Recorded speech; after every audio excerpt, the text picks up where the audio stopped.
Our moderator for this session is Giovanna Martinez. Most of us know her as Gio. Gio has worked with victims of domestic violence since 2001. She is currently the program supervisor for victim services at Human Services Association in Bell Gardens, California. Good friend of mine. Before coming to HSA, Gio spent 4 years as program manager for domestic violence services at the LGBTQ+ Center of Long Beach. She currently serves on 2 local boards, End Abuse Long Beach and the Los Angeles Domestic Violence Council, as a co-chair of their LGBTQ+ committee. After 20 years plus years of service and empowering victims to become survivors, Gio's passion for the work continues to grow. Please welcome Gio. And joining her on this panel is Aaron Weiss, Bridget Mejia, and Fatima Flores, and they will tell their own story. Thank you. Thank you. Thank you, Barbara. Hi, everyone. Buenos dias. Good morning.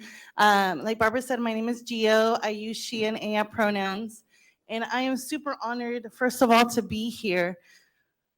My level of understanding normalcy is coming to Cal Endowment for conferences, so I finally feel like we're getting back to that place, being here.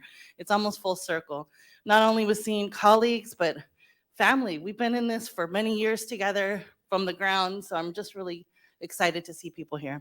And I'm really honored that I get to support these 3 wonderful voices in sharing their stories, and really the reason why we do this work, right? I know that for folks, first of all, I want to thank the panel for being here. Thank you so much for sharing your stories. Thank you for supporting in this conversation and allowing us to understand the needs of those who we serve through lived experiences. I'd like to introduce our panel. I have Fatima, and we have Aaron, and we have Bridget here today. And I'm gonna pass the mic because really this isn't about me, it's about them. And I would love for them to just introduce themselves again and share a little bit about their story. I do want us to remember that some of what we might be discussing today is hard for folks to hear. And we support anyone and everyone taking time to step away and just meet your needs. It's okay if you need to step out if you're hearing some hard stuff. So first of all, I'd like to pass the mic to Fatima. Hi, everybody.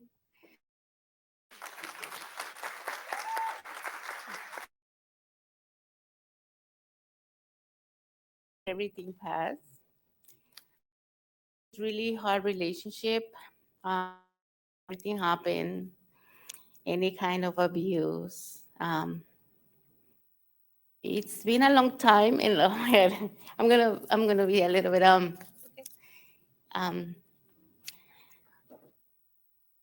I haven't talked about this a long time ago.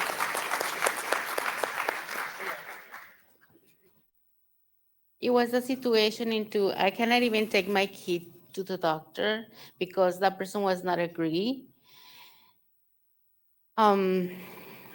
And I was thinking about, what are you doing? You need to move. You need to go. So I was brave and I moved out of this situation. Luckily, I found East Los Angeles Women's Center, and this organization helped me a lot, therapies and a lot of help. So now I'm here, counting this. I'm sorry. Okay, so now I'm here in front of you guys, talk about it. It's really hard to remember, but I'm here now. Yes, thank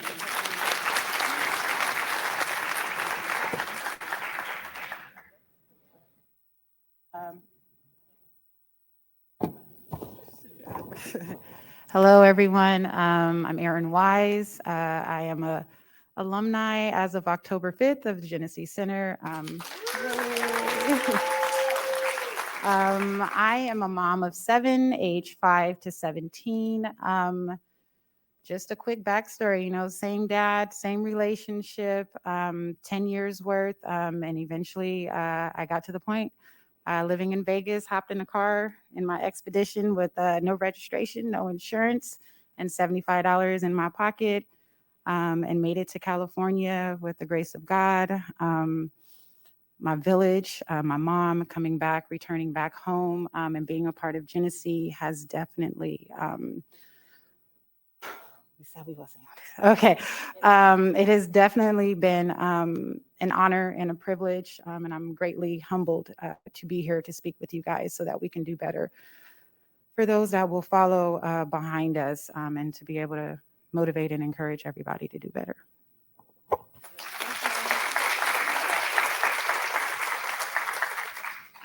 Hello, my name is Bridget Mejia, and I'm here to kind of speak a little bit about my situation that I was in. I was married for 12 years, and throughout the 12 years, there was always an incident that would happen and come up. And that's the thing with these relationships is, especially I think what depending on your family life, you kind of get used to certain incidents happening in your lives. So you find them acceptable. But after a certain amount of time, you eventually there is like one incident that will kind of be the straw that breaks the camel's back, basically. And mine was cheating. He cheated. I found out he was having an affair, and that was it for me eventually. But I did move on, and I had a new boyfriend, and then that's when things got really violent. There was always little violent incidents in between, but that was like one of the bigger ones where he did end up stabbing my new boyfriend, and he was run over in the process, my ex-husband. And it was just the snowball effect that landed on me because eventually he went to jail, but then I had CPS coming and knocking at my door, and it started me having to go to court.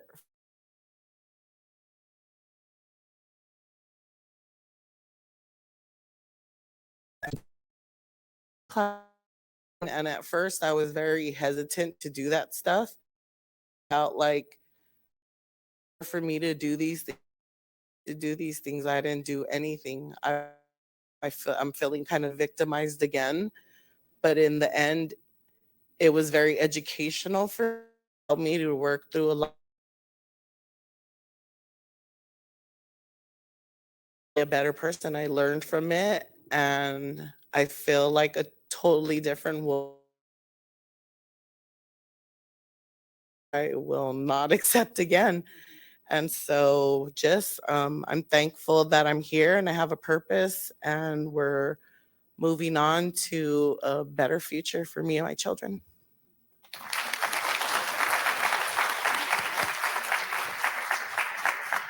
Thank you for all three of you for being so brave and sharing a little bit about your story and being here today. A lot of things that all three of you said really kind of solidifies the reason why we do this and why, Erin, you said it to do better. I think every day as we provide these services and we support folks, we're always striving to do better. So thank you for bringing your story to this moment and allowing us to talk.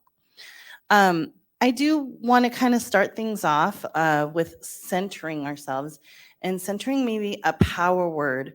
As we've heard your stories of resilience and survivorship, what is one word, que es una palabra, that you hold for you when you think of empowering yourself? Que es una palabra que piensas cuando piensas en empoderarte a ti misma? Can do this. You can do You this. can do Thank you. this. For mine, I got closer with God on my journey to healing and stuff like that. So I think my one word would be everlasting. Yeah. For me, I couldn't really find one word because every day I find something new to keep me pushing and to keep me going that motivates me and makes me feel proud that I'm still moving forward. So every day it's something that I see. It could be something so simple. Like I've had 2 strokes in 2020, and because of it, it's made me appreciate life a lot more and to learn to not take anyone or anything for granted. So I try to find motivation from anything and everything. Just as long as it's positive, we can keep going.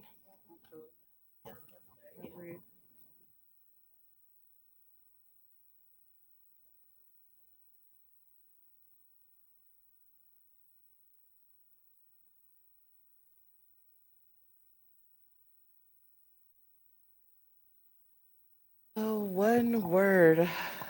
I love. Love, because that's behind everything that we do is love, and that love for yourself, love for your children, love for your family. So love.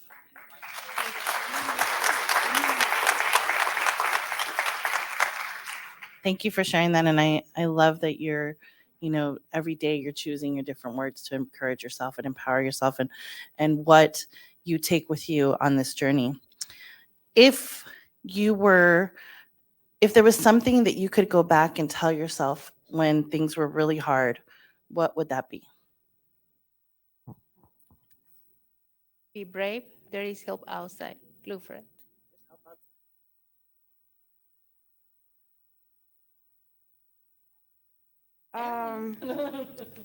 Dang. Ooh. There's hope.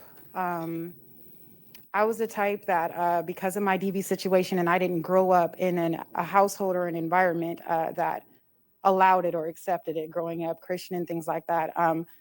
I shunned away from my family because of that, because I felt, so guilty and I didn't want any judgment. And then after having so many kids, it's like, where are you going to go anyways?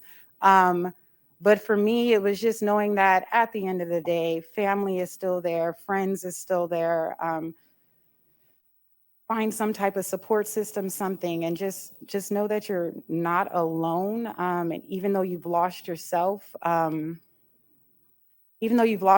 forget who you are. You become solely focused on being a parent to make sure that your kids don't have to go through it or to see it or whatever. So looking back at it, just hold on and to stay strong, because we all have a story. We're all here and we're surviving. So yeah, just keep holding on. Just know that there's something at the end of the tunnel.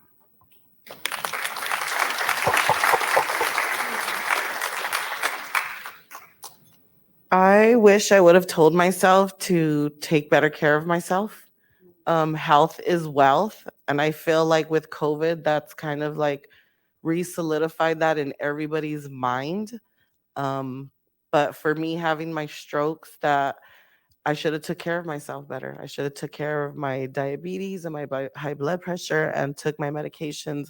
So I would go back to tell myself to take better care of myself.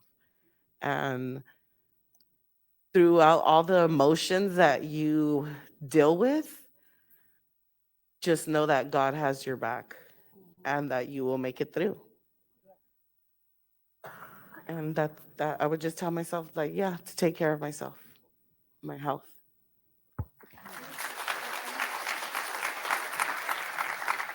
Okay, before the next question, we're going to hold the mic a little closer because folks online can't hear, and we want them to hear these amazing words and stories that you all are sharing.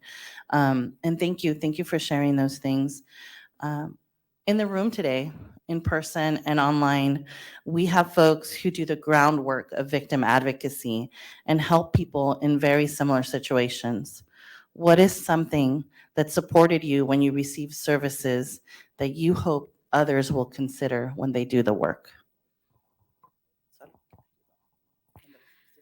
Um, sorry. Oh, actually, what helps me a lot, it was the empathy that people showed to me, all the therapies, all the people around you that smile at you and say, don't worry, we are here for you. So that was really important for me.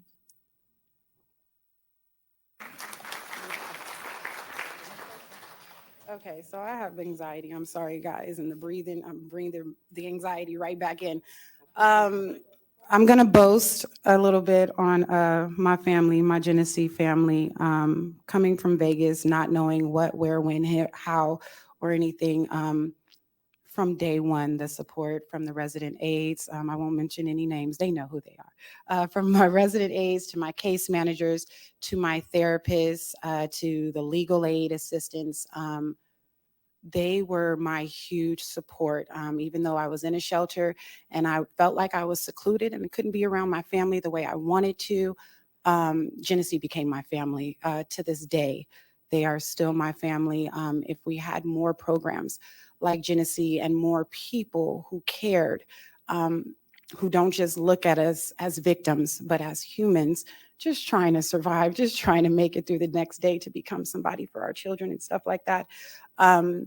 Jenesse, you guys are amazing. I've worked with East LA, I've worked with a lot of you guys, but Jenesse right now, if it wasn't for them, not just for the building itself, but if it wasn't for their resources and if it wasn't for just their people, the ones that wear the staff symbols and all of that type of stuff, it goes well beyond that. Looking at me as an individual, being able to see that I was somebody before my DV and I can be somebody after.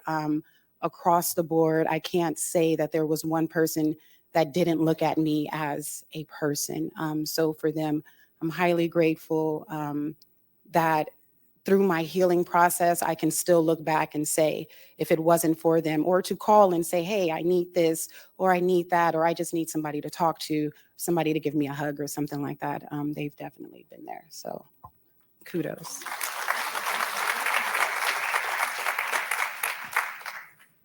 I would have others consider the individual counseling because my individual counseling was court ordered. It was something that I did not want to do. I was really fighting it. And it was something that I waited to the very end to do because I was like, this is personal. Why? How can someone tell me that I have to do counseling when I'm quote, quote, a victim, but they're making me do counseling? Like, I did not like to be told that I had to do that. But once I got into it, it was so beneficial for me. It was really great. I had a really good counselor to talk to, actually, Jonathan Wicks. And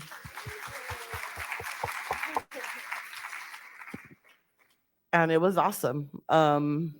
It was the one thing that I dreaded and didn't want to do, but in the end, it helped me out and it benefited me so much. So I would say consider doing it. But you do have to, I think, link up and be talking to someone who does have the experience and who can see you, like she said, as a individual person and not this whole circumstance that you're dealing with. Because it was a big circumstance for me that I was dealing with at that time. So I appreciated it and it was very beneficial to me. So consider the individual counseling because it can help you.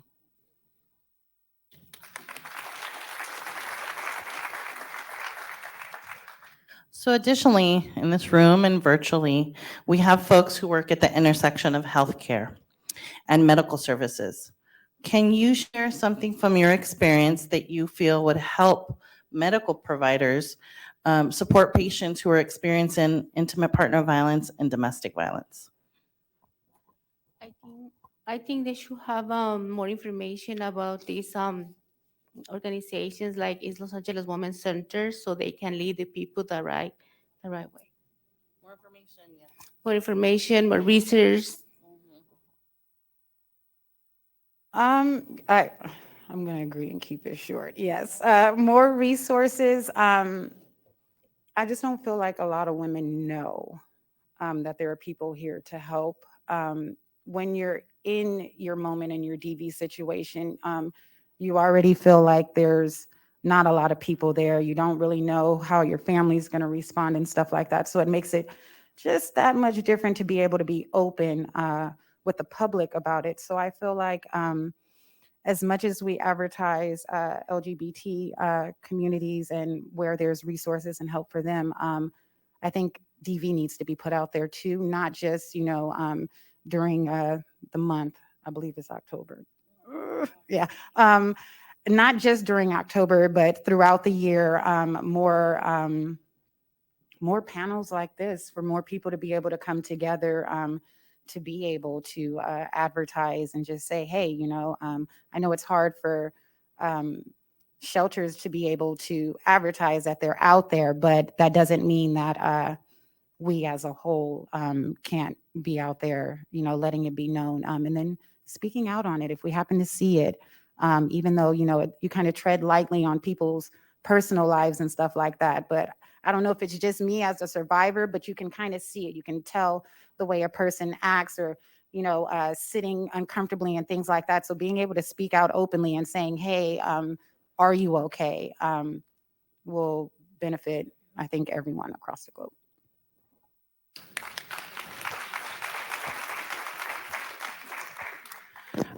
I kind of feel like going to the emergency room. I wish there was a separate maybe waiting room for DV or any kind of, right?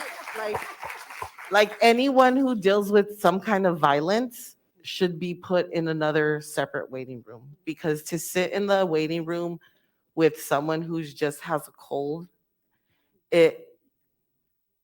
I mean, it minimizes it, but then your adrenaline's pumping, you're upset, you have anxiety, you have all these emotions and feelings, and it would be nice to be in a quieter environment while you're waiting to be seen by doctors.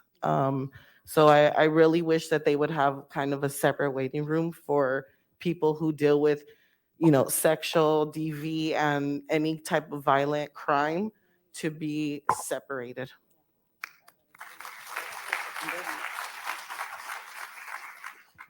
Thank you so much for sharing that. I completely agree. I think to each of your points, and having domestic violence and intimate partner violence information in medical clinics and your everyday doctor's visits, that would be very powerful to see, because we know that there are multiple entry points into providing services and to getting services. And additionally, how impactful it would be to have a safe room in an emergency center for folks who are experiencing violence. So thank you so much for sharing that. Thank you for bringing that to the point. Many of us know that leaving these relationships is extremely difficult. And a lot of the work that you're doing is regaining your personal power, not only as individuals, but as parents, as you shared. This takes so much courage, and I just want to honor that from each and every one of you. Could you share something that you do now as parents with your kids that you couldn't do before? A lot of things, even little things as go to the park, go to the doctor, do whatever you want, do plans for next week, any little stuff. That's big difference now.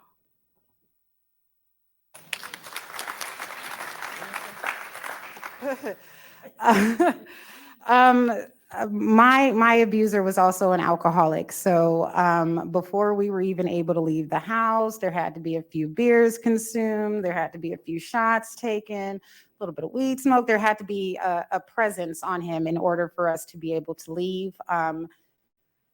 Just being able to be around my family, to be able to get off work and say, hey, I'm going here, has been tremendous. I mean, I got kids from kindergarten to high school, so to be able to go to their sports events with not having to answer any questions. If my gas tank is less than a quarter a tank, I can still go without having an argument on that. And then on a personal level, just being able to be me, to be able to speak freely, to be able to dress freely, to be able to educate my kids freely, just to be able to be me and to conquer all the goals that I had beforehand, that I didn't think that I would be able to accomplish once in the relationship, and just to be able to stop, start, and reset has been a complete joy. Like to wake up in the morning and sit outside my permanent housing and have a cup of coffee is like, hey, so yeah. Well,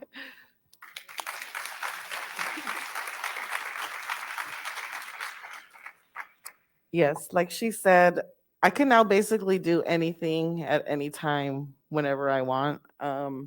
Before I was a stay-at-home mom when I was in the relationship, so whatever money, financial type of thing, like you need gas, you need to, to have money for food when you go somewhere for the kids, I would have to ask. And if I didn't ask, then I didn't have. So I couldn't do it. Um, so now I can do whatever I want. I'm in control over my own money. I'm in control over my own finances. So I'm have the freedom to do whatever I want whenever I want. And it's a freedom that feels very liberating.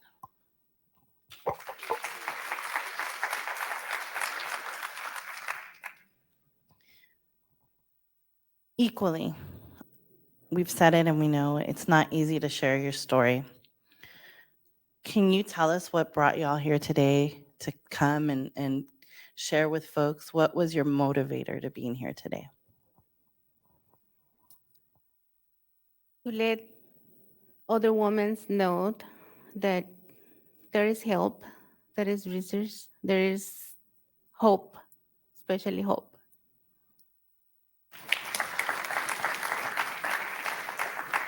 For me, being at Jenesse, I learned my passion, I learned my purpose, and for years I've been a runner from God and what my calling and what my purpose was.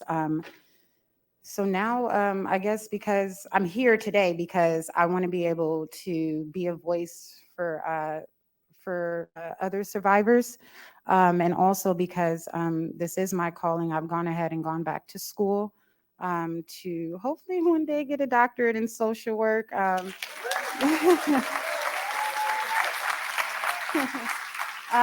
the process, I've become a what is it now? A DV advocate? Is that what we're saying it? A DV advocate, and working as a case manager for TDD and as a RA for the LGBT Center. I'm just highly involved in making a change, and I felt like why not do something that Jenesse is a part of, because Jenesse is all about making a change. So as always, I'm honored when I'm called upon to be able to speak and to help out where it's needed. So that's my goal. That's my purpose in life. I can't keep running from it. So I'm here and I'm living in it now.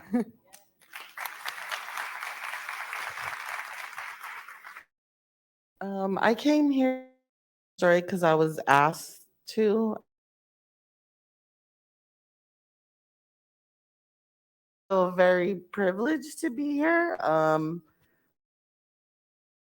That happened to you, but and the story is a part of your life.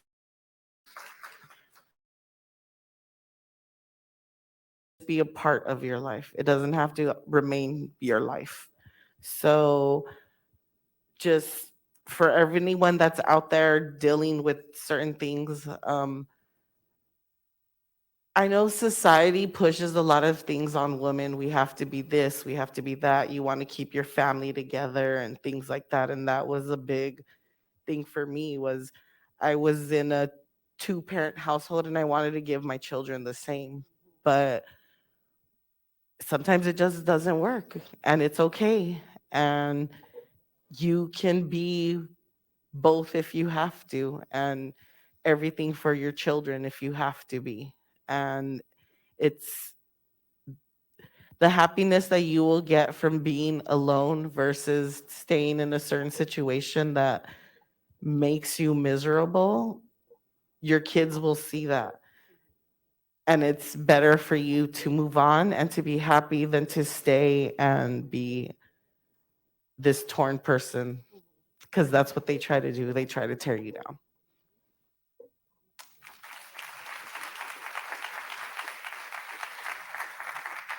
Thank you so much for sharing that. So, in the spirit of understanding health and wellness for survivors, what is something that y'all are doing for yourself to take care of you? Self-care. What is something you do for you? Well, I do a lot of things for self-care, as read, go outside, walk, be more informed a lot of things. Spend time with my kids. That's what I really like, my family.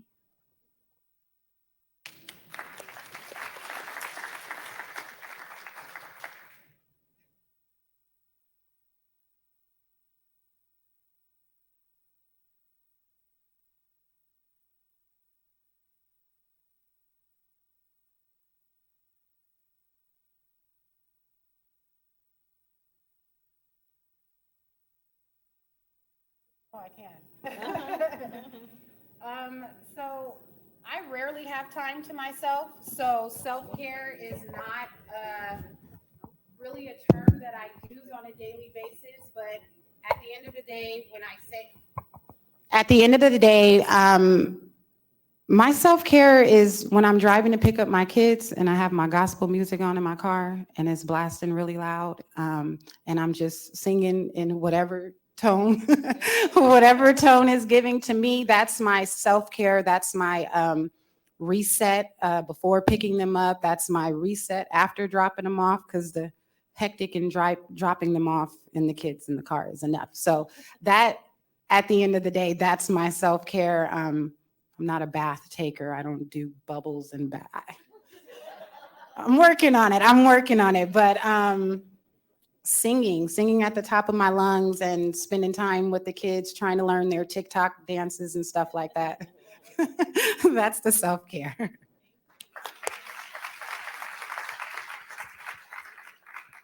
For my self-care, it was finding a routine so that I could take my medications.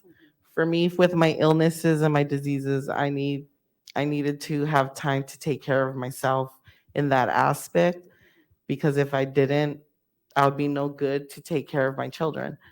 So it was being able to have a routine that I can take my meds, and just taking long showers and going and getting a pedicure once in a while, and sleeping. I sleep a lot. That's my extracurricular activity right now. So those things are just good ways to re-energize yourself. Okay, I feel so seen with like the post drop off self care commute thing. So thank you for saying that. I blast Bad Bunny, but it's our moment. So thank you for saying that. I totally feel seen. Um, Lastly, could you give us an update? What do you do now? What do you what tell us about yourself today and what you have going on? I know some of you shared, but please, shout out what you're doing now. Well, right now I became a volunteer at East Los Angeles Women's Center. Also a crisis line operator. And I'm into this project, sexual assault. So I'm doing different things. So That's amazing. Well, I already talked about school and the different classes and things like that. But for the most part, right now, I'm just highly motivated in watching my kids grow. I feel like being in a DV situation, it kind of took some years away where I'm looking at my kids like, you're a little bit growner than the last time I remember. So just being able to take time to see them and be a part of them and listen to them in the midst of the schooling and both jobs and all of that. Shout out to TDD, Supportive Living Incorporated, and to the LGBT Center. Love you guys greatly. And again, Jenesse, hopefully I'll be on y'all board sooner than later.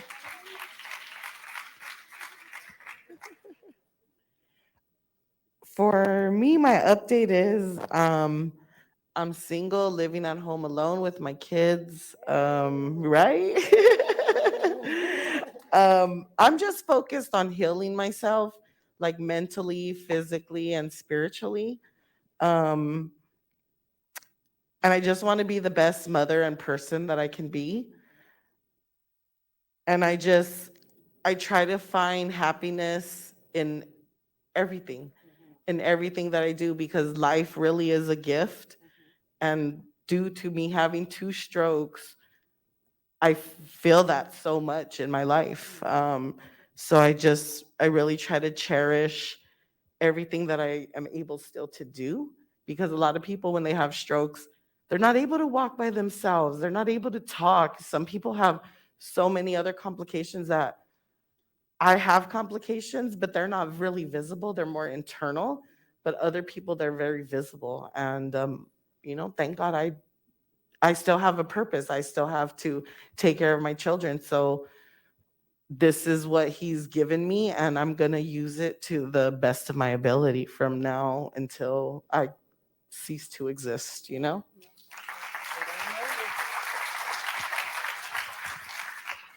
I want to thank you for your time, for being here. I am amazingly honored and floored to have shared the stage with you. I know sharing your story was challenging, but I'm so grateful for your braveness and willingness to create awareness. Thank you so much. Please give them a huge hand. Let's show them some love. Thank you for being here today.